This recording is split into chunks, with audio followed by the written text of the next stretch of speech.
ibu-ibu, wanita-wanita yang tegar di masa sukar. Amin. Hari ini kita akan beribadah dan kita akan mulaikan ibadah ini dengan doa. Bapa yang baik, Bapa yang kami panggil di dalam nama Tuhan Yesus Kristus, pada sore hari ini kami datang kepadamu. Kami mohon biarlah Engkau hadir bersama dengan ibadah kami, agar benar-benar kami akan menikmati sukacita, kami akan menikmati pembaharuan yang dikerjakan oleh Roh Kudus. Biarlah kami yang ada saat ini, juga yang mungkin lagi menonton akan acara ini, yang ada di rumah, dimanapun berada. Mari, biarlah benar-benar kami semua boleh menikmati hadirat-Mu. Urapi kami semua, urapi hamba-hamba-Mu yang dipercayakan untuk mengerjakan pekerjaan-Mu saat ini. Terpujilah nama Tuhan. Ini doa kami buka hanya di dalam satu nama, yaitu nama Tuhan Yesus Kristus. Amin. Amin. Berikan sorak-sorai terbaik buat Tuhan kita. Haleluya. Satu-satunya sumber kekuatan dalam hidup kita hanya Yesus Tuhan. Haleluya. Berikan sorak-sorai terbaik buat Tuhan.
Tak usah ku takut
terhebat dan terbesar kami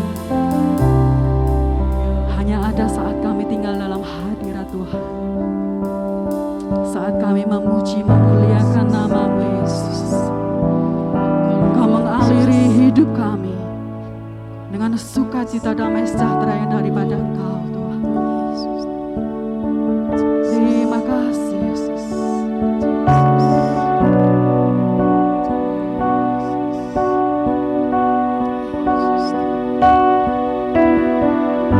Biarlah hidup kami menjadi pujian penyembahan hanya bagi Yesus.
Shalom, ibu-ibu yang dikasihi oleh Tuhan.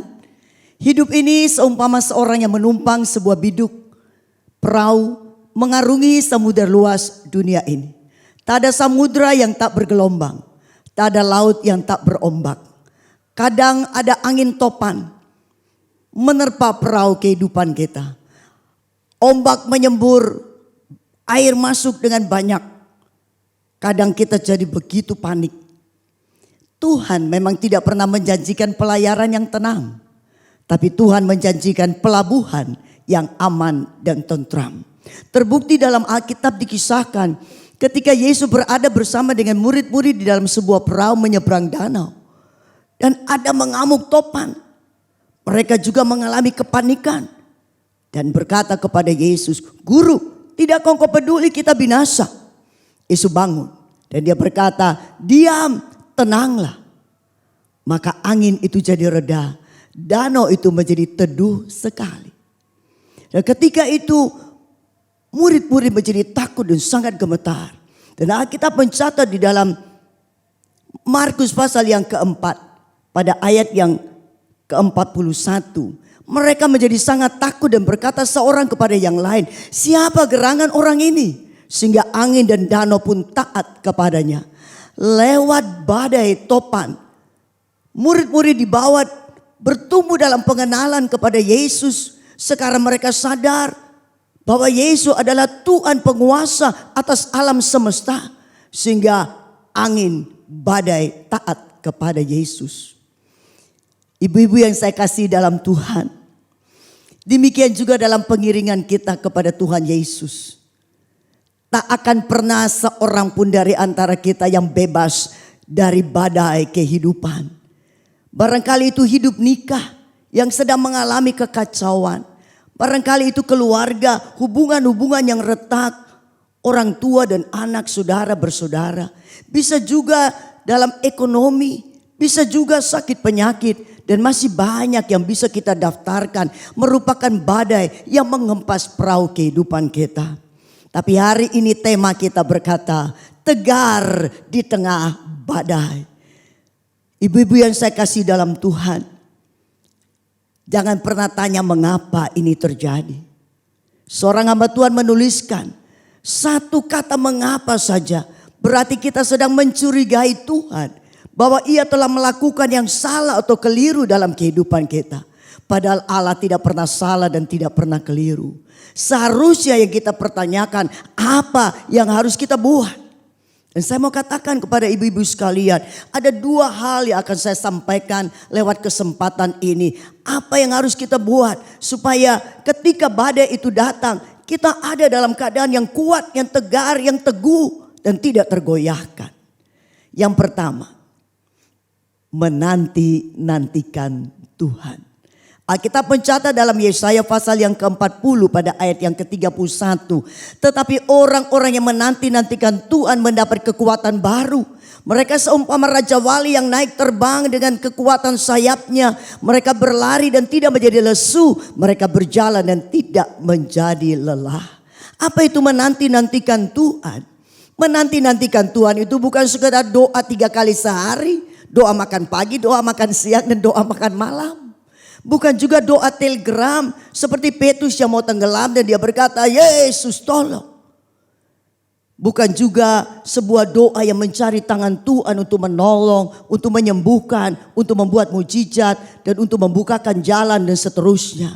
Tapi menanti-nantikan Tuhan, lebih tepat kalau saya mengatakan doa mencari wajah Tuhan. Mazmur 105 pada ayat yang keempat menuliskan, carilah Tuhan dan kekuatannya, carilah wajahnya selalu. Ada apa di wajah Tuhan? Wajah itu mencerminkan sifat.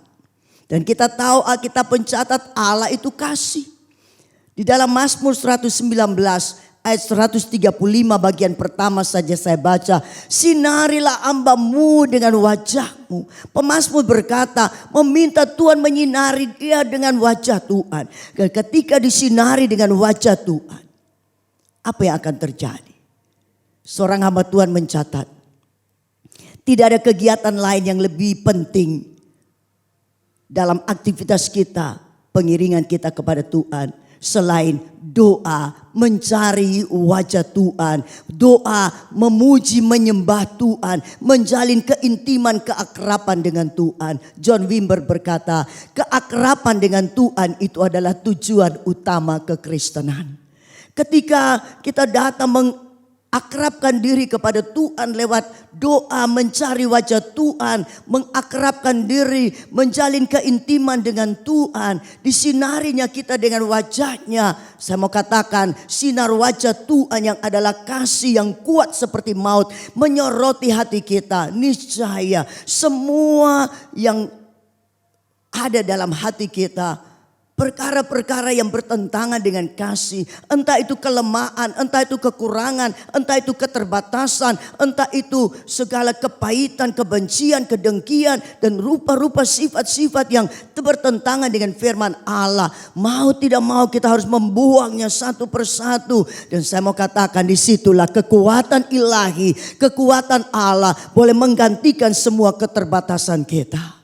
Orang yang duduk menanti-nantikan Tuhan mendapat kekuatan baru. Seumpama Raja Wali yang terbang tinggi. Saya membaca tentang Raja Wali, saudara, dikatakan bahwa Raja Wali itu adalah berbeda dengan burung-burung yang lain. Burung-burung yang lain kalau ada badai mereka bersembunyi. Tapi beda dengan Raja Wali. Raja Wali itu sangat peka terhadap situasi. Raja Wali punya pandangan yang tajam. Dan sebelum badai itu datang, Raja Wali sudah naik terbang tinggi. Dan ketika badai itu datang, maka itu dihempaskannya burung Raja Wali untuk naik lebih tinggi. Dia tidak mengepak-ngepakkan sayap lagi ketika badai datang. Tetapi dia hanya mengembangkan sayapnya yang katanya 2,5 meter itu untuk dia naik terbang tinggi.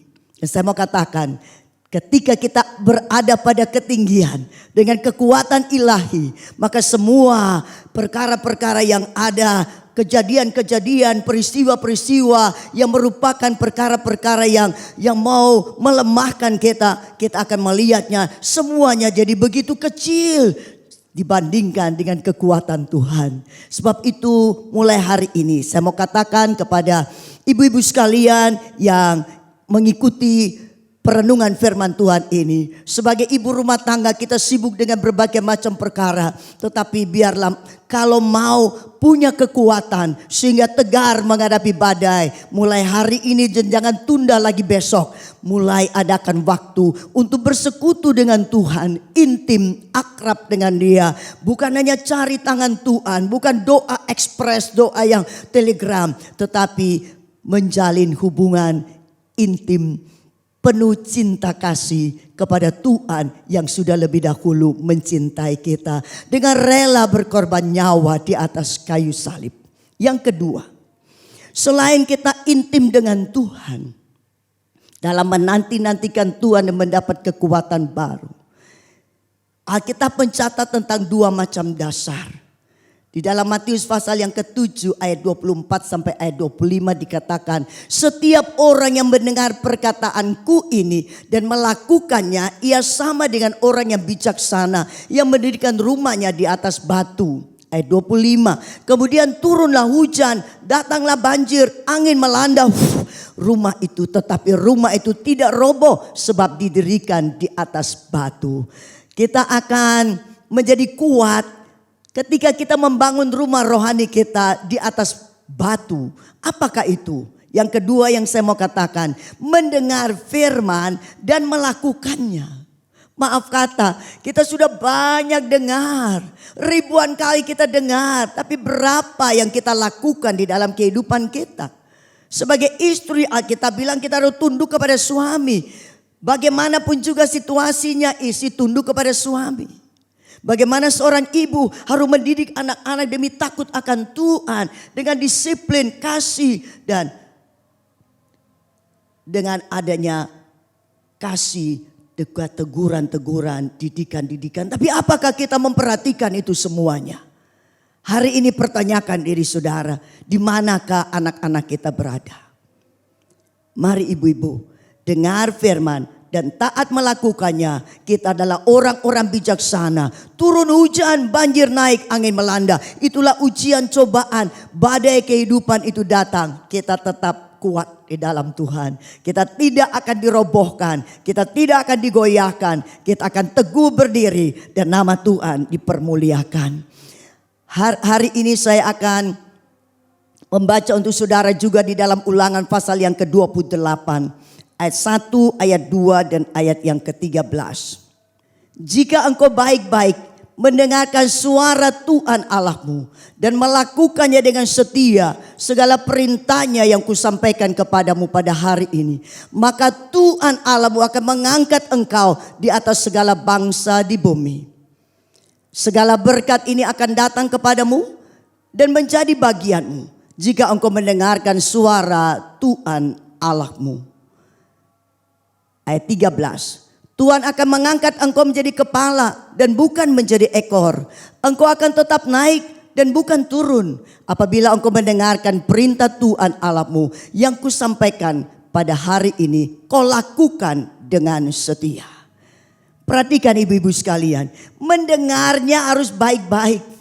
Kita ini ibu-ibu kebanyakan lebih banyak cakap dari bapak-bapak. Tapi saya mau berikan warning kepada ibu-ibu sekalian. Ketika mendengar firman, mari kita tutup mulut kita. Kita buka telinga kita. Kita mendengarnya baik-baik. Jangan mendengarnya separuh-separuh. Nanti juga hasilnya separuh-separuh. Mendengarnya baik-baik. Ketika firman disampaikan, kita duduk mendengarkannya. Tidak omong-omong sendiri. Tidak main handphone sendiri dan tidak melakukan hal-hal yang lain. Fokus kepada firman. Karena Alkitab mengatakan pada mulanya adalah firman. Firman bersama-sama dengan Allah dan firman itu adalah Allah sendiri. Segala sesuatu jadi oleh karena firman. Tidak ada satu pun yang jadi kalau bukan karena firman. Sebab itu sebagai wanita-wanita dalam Kristus Yesus Tuhan. Sebagai ibu-ibu dalam persekutuan PWAG ini, mari kita mau sungguh-sungguh dengar firman dengan baik-baik, lalu melakukannya dengan setia. Melakukan firman pada situasi yang baik-baik, yang aman-aman, lancar-lancar itu gampang sekali, mudah sekali. Tapi bagaimana dalam situasi yang kurang menyenangkan, situasi yang boleh dikatakan sangat buruk, kita harus melakukan firman. Dan di saat kita melakukannya seperti itu, Alkitab mencatat segala berkat diperintahkan atas kita. Kita akan naik dan tidak turun. Berarti ada kekuatan untuk membawa kita naik dalam segala situasi yang seharusnya itu membuat kita tergoncangkan, tapi kita akan naik.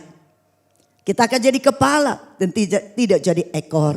Mari hari ini kita mau terapkan itu di dalam kehidupan kita. Bukan hanya ketika dalam persekutuan, dalam pertemuan ibadah atau kegiatan-kegiatan rohani, aktivitas gerejawi saja kita berlaku taat. Tetapi bagaimana kita di rumah, bagaimana kita dengan lingkungan, bagaimana kita tempat pekerjaan, dan di mana saja Tuhan taruh kita, biarlah kita tetap sebagai wanita yang suka dengar firman dan kita taat melakukannya dengan setia dalam segala situasi. Dua hal saja saya sampaikan pada kesempatan pertemuan ini. Yang pertama, menanti-nantikan Tuhan, doa, mencari wajah Tuhan, berlama-lama dalam hadiratnya. Izinkan Tuhan menyinari hati kita untuk kekuatan dianugerahkan bagi kita. Yang kedua, dengar firman dan taat melakukannya. Saya akan memberikan sebuah kesaksian. Kesaksian ini sudah agak kadaluwarsa, tetapi itu yang menyebabkan saya ada sampai saat ini dalam pelayanan kepada Tuhan dan jemaat yang dipercayakan untuk dilayani. Pada suatu hari, tepatnya hari Senin, saya pulang dari sebuah pelayanan di sebuah persekutuan doa rumah tangga di desa Nogosari. Dan ketika sampai di rumah dan saya tidak menjumpai anak kami yang sulung. Ketika saya tanya di mana dan semua wajah sepertinya menunjukkan wajah yang kurang menyenangkan. Dan akhirnya dengan berterus terang mereka mengatakan kecelakaan lalu lintas dan sekarang ada di rumah sakit. Anak yang sulung digonceng oleh seorang karyawan dengan sepeda motor. Kemudian ada sepeda kecil menyeberang, direm dengan mendadak dan anak kami itu terjungkal dari sepeda motor. Saya pergi ke rumah sakit dan seluruh baju penuh darah. Dan ada robekan pada kelopak mata bagian atas. Dokter ditunggu lama karena masih praktek. Dokter datang dan dijahit beberapa jahitan. Ketika dokter bertanya, ini berapa? Anak itu menjawab 2. Ini berapa? Dijawabnya 4. Saya jadi heran, kenapa penglihatannya jadi double? Dan dokter berkata, maaf ibu, syarafnya terganggu. Tidak boleh lebih dari 3 kali 24 jam harus dibawa ke dokter bedah syaraf di Surabaya. Saya berkata, dok, saya bawa malam ini supaya tidak terlambat. Tapi dokter melarang, jangan ibu, nanti goncangan di jalan anak ini malah kena gegar otak. Saya sebagai awam turut saja. Besok anak kami dibawa ke ruang ronsen, katanya foto ronsen. Siang hari menjelang sore saya tanya kepada perawat, hasilnya apa? Perawat bilang, belum ada hasil karena waktu foto ronsen terjadi pemadaman listrik. Jadi tidak bisa diteruskan. Ditunda lagi besok, berarti sudah hari Rabu. Hasilnya mengatakan tempurung mata pecah. Makanya bola mata tersembul keluar. Saya juga heran mengapa anak ini kalau menutup mata yang satu tertutup yang satu terbuka. Karena bola mata mengganjal. Karena tempurung mata pecah. Saudara, situasi yang sangat tidak menyenangkan. Seorang dokter teman yang sudah almarhum datang dan melihat. Dia bilang, Cik Vivi, ini kalau mata terbuka terus, kornea mata kering, anak ini buta. Jangan pernah biarkan begini. Harus terus dikasih bore water. Saya bersyukur ada rekan sesama seiman. Seorang dokter yang datang memberikan nasihat. Semalam-malaman tak tidur hanya menjaga supaya mata ini tidak kering. Tepatnya hari Jumat. Saya baru diperbolehkan membawa anak ini ke Surabaya. Ke rumah sakit RKZ. Langsung dibawa ke Jalan Slamet 12 untuk CT scan. Hasil CT scan mengatakan pendarahan otak. Hari Sabtu besok harus dioperasi. Saya mencoba untuk mengkontak dokter, minta tunda hari Senin. Dokter bilang tak ada operasi hari Sabtu. Untuk anak ibu yang sudah terlambat saya mengadakannya. Kenapa mau ditunda? Saya berterus terang, saya akan pergi ke daerah Banyuwangi. Karena saya hamba Tuhan pergi memberitakan Injil. Dan dokter bilang saya akan lakukan pagi-pagi dan sesudah itu ibu berangkat. Tapi ternyata saudara dokter juga terlambat datang. Sehingga tidak bisa dilakukan sepagi mungkin. Suami saya bilang kalau kau mau berkorban kau berangkat daripada terlambat. Saudara pagi itu saya baca firman Tuhan. Di pokok pikirannya dikatakan begini. Kadang di saat kita mengalami keterpurukan. Justru Tuhan mau pakai kita untuk membangkitkan iman orang lain. Saya berpikir ini sungguh menjadi rema dalam hidup saya. Saya pamit kepada anak saya. Ketika dia akan didorong masuk ke ruang operasi. Kepalanya digundul total saudara. Karena akan membuka bagian kepala ini. Dan saya berkata, Nyo, Mama pergi melayani Tuhan Yesus. Karena Mama tunggu di sini pun tak bisa melakukan apa-apa. Tapi Mama percaya ketika Mama pergi untuk melayani Tuhan, mengutamakan Tuhan, menomorsatukan Tuhan. Mama percaya Tuhan pakai tangan dokter untuk melakukan semuanya dengan baik. Saya tidak menganjurkan ibu-ibu untuk pergi keluar kota meninggalkan anak di ruang operasi. Tapi saya bersaksi bahwa itu yang terjadi dalam kehidupan saya. Ada kekuatan yang luar biasa. Saya pamit kepada saudara-saudara saya dan ipar saya yang ada di situ untuk menunggu di depan ruang operasi. Saya berikan saat teduh yang menurut saya itu meneguhkan saya untuk pergi. Ada yang berkata saya kurang waras. Ada rekan sepelayanan yang berkata berkedok pelayanan untuk meninggalkan tanggung jawab terhadap anak. Saya terima semua itu saudara tanpa ada niat untuk balas dendam. Singkatnya, tiba di tempat tujuan. Desa Silir Agung, gedung serbaguna. Saya datang untuk cek gedung. Gedung besar, kapasitas 1000. Ditaruhnya kursi 300. Dalam hati saya siapa yang mau duduk di desa seperti ini. Tapi saudara luar biasa. Yang hadir hampir 500 orang. Diambilnya kursi dari sekolah-sekolah terdekat. Dari balai desa dan sebagainya. Dan orang berdiri untuk mendengarkan firman Tuhan. Saya bawa tim musik. Saya juga bawa tim film, ada pemutaran film. Hari pertama selesai dengan baik. Hari Minggu pagi saya ingin tahu keadaan anak saya. Waktu itu belum ada handphone, tidak bisa kontak. Saya harus pergi ke kantor polisi untuk pinjam telepon. Saya sampai di kantor polisi, Pak bisa pinjam telepon dengan kebutuhan begini-begini. Bapak itu berkata, Pak polisi bilang maaf ibu bukan tidak mau meminjamkan kepada ibu. Tapi hari Minggu line telepon ini putus. Saya tidak dapat berita. Hari yang kedua, KKR itu, saya tetap melayani. Sampai pada acara pemutaran film, saya pamit untuk pulang. Saya tiba di Surabaya pukul 2 pagi hari Senin. Saat pambela ibu tak boleh masuk, saya bilang saya harus masuk. Saya belum jumpa anak saya yang dioperasi hari Sabtu. Saya masuk. Suami saya menemui saya, dia peluk saya dan dia berkata, maaf Tuhan luar biasa. 4 beg darah yang dipersiapkan dari PMI. Tidak ada satu tetes dipakai untuk anak kita. Dokter bilang dia cukup dengan darahnya sendiri. Saya percaya darah Yesus ikut mengalir di dalamnya untuk mencukupkan semuanya. Saya menunggui anak saya 10 hari saudara. Tapi 2 hari sebelum pulang, saya melihat ada yang janggal dengan matanya. Melihat ke atas bisa, ke bawah bisa, ke kiri bisa, ke kanan macet. Itulah yang disebut juling. Anak saya baru mengerti kata juling ketika dia mengalami juling. Sebelah kamar anak saya ada umur 5 tahun seorang anak yang juling dan akan dioperasi. Saya minta kepada perawat, tolong undangkan dokter mata yang paling terkenal ketika itu untuk datang periksa anak saya. Selama 45 menit periksa anak saya. Saya ada di sampingnya. Saya baru merasa tak punya doa lagi. Itulah yang Alkitab katakan, dalam kelemahan kita tidak tahu bagaimana kita harus berdoa. Saya hanya berkata-kata di dalam hati dengan satu kalimat saja. Tuhan, jangan operasi lagi. Biarlah tangan Tuhan saja. Dan betul, dokter mata berkata ini bukan bagian saya. Ini syaratnya lumpuh total. Ibu konsultasi terus dengan dokter bedah syaraf untuk diberi obat-obat, vitamin supaya menguatkan syaraf ini. Tapi saya mau kasih tahu kepada ibu, itu memerlukan waktu 6 bulan sampai 1 tahun. Saya membayangkan itu rentangan waktu yang terlalu panjang.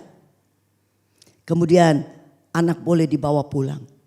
Ketika itu papa mertua saya masih ada.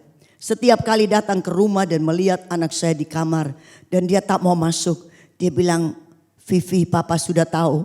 Kalau otak sudah dioperasi, anak ini tak bisa sempurna.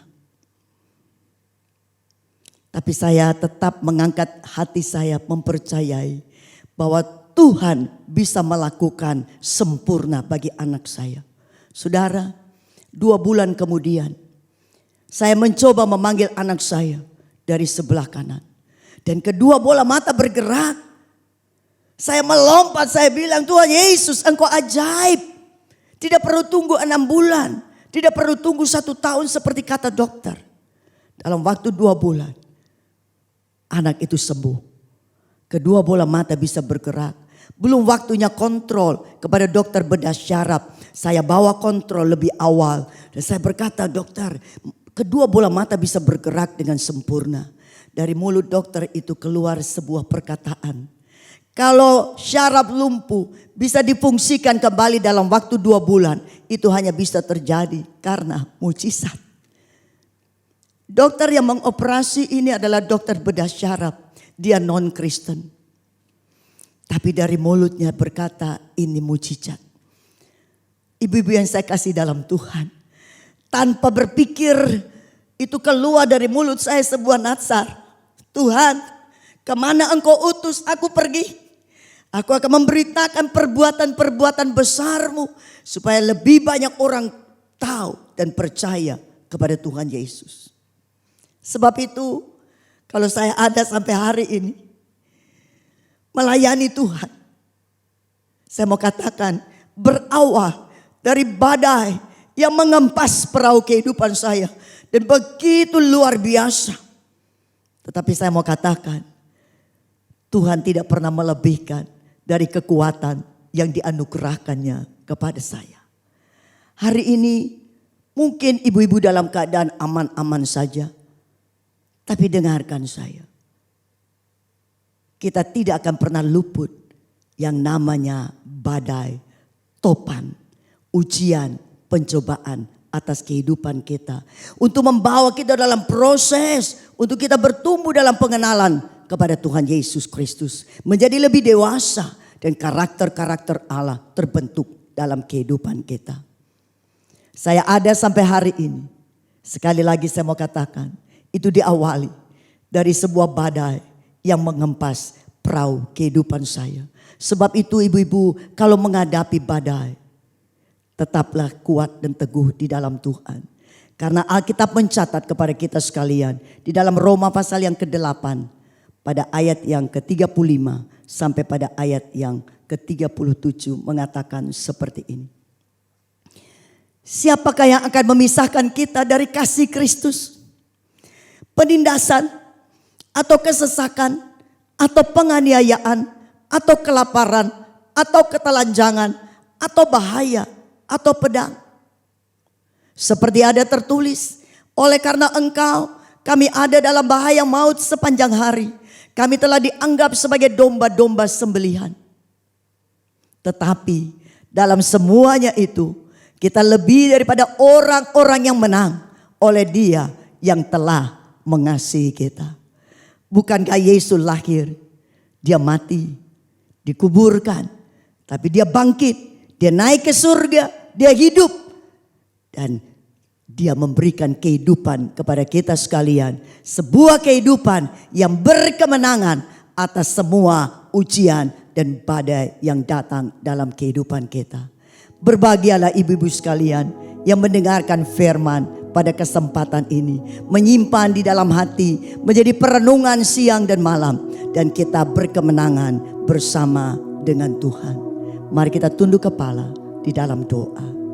Bapa di surga, Bapa yang kami panggil dalam nama Yesus, kami sungguh bersyukur kami bisa panggil Engkau Bapa, melewati jalan yang baru dan hidup, yaitu darah Tuhan Yesus Kristus. Kami bersyukur untuk firman yang kami dengar. Roh Kudus tolong kami, supaya kami tidak hanya menjadi pendengar yang baik, tapi kami mau menjadi pelaku-pelaku yang setia. Biarlah mulai hari ini kami mulai berkomitmen untuk setiap hari kami mengambil waktu bersaat teduh dengan Tuhan, menjalin keintiman, keakraban dengan, supaya kekuatan ilahi mengalir atas kami, menggantikan segala keterbatasan kami, menggantikan segala kekurangan dan kelemahan kami. Dan kami juga mau dengar firman dan taat melakukannya, supaya ketika turun hujan, banjir datang dan angin melanda, badai kehidupan mengempas kehidupan kami, kami akan tetap kuat. Kami akan berakar dalam, kami akan bertumbuh, kami akan berbuah-buah. Orang lain menikmati buah dari kehidupan kami, dan nama Tuhan dipermuliakan. Terima kasih Bapa di dalam surga. Kami mengucap syukur untuk kesempatan mendengarkan firman Tuhan pada saat ini. Di dalam nama Tuhan Yesus Kristus kami mengucap syukur dan berdoa. Haleluya, semua katakan amin. Mari saudara-saudara yang dikasihi Tuhan, kita akan mengakhiri kebaktian kebangunan rohani PWAG Kabupaten Lumajang pada saat ini. Mari kita satukan hati berdoa dan kita naikkan syukur buat pertolongan Tuhan. Bapa kami di dalam sorga, kami mengucap syukur karena Engkau telah memimpin jalannya kebaktian kebangunan rohani PWAG Kabupaten Lumajang dari awal, pertengahan sampai akhirnya. Kami berterima kasih Tuhan. Kami boleh rasakan kasih-Mu, kuasa-Mu, bahkan kebenaran-Mu yang sudah memberkati kami. Kiranya melalui persekutuan saat ini, kami benar-benar mengalami kehidupan yang semakin indah untuk hari-hari mendatang. Hidup kami dikuatkan, diubahkan, sehingga kami dimampukan untuk melangkah, sehingga rencana Tuhan pun digenapi dalam kehidupan kami. Terima kasih buat berkat-Mu Tuhan. Berkati terus pengurus PWAG Kabupaten Lumajang. Mari pakai mereka semua, karuniakan hikmat yang daripada-Mu, sehingga melalui kepengurusan PWAG Kabupaten Lumajang banyak jiwa boleh diberkati, banyak wanita diberkati oleh Tuhan. Terima kasih Bapa, ini menjadi kerinduan kami. Gereja-Mu menjadi berkat untuk kemuliaan dan kebesaran nama Tuhan. Terima kasih Bapa, kami mengucap syukur dan kami tadahkan tangan kami di hadapan-Mu saat ini. Kami siap menerima berkat-Mu di penghujung ibadah kami saat ini. Terima kasih Tuhan. Dan akhirnya saudara-saudaraku, kekasih-kekasih Tuhan, terimalah berkat dari Allah Bapa, cinta kasih sayang dari putranya yang tunggal, dan berkat melalui persekutuan dengan Roh Kudus kiranya menjadi bagian kita. Berkat ini kita nikmati sepanjang hari ini, bahkan sampai Maranatha Tuhan datang kembali. Terimalah berkat Tuhan dalam nama Tuhan Yesus Kristus. Haleluya. Amin. Amin.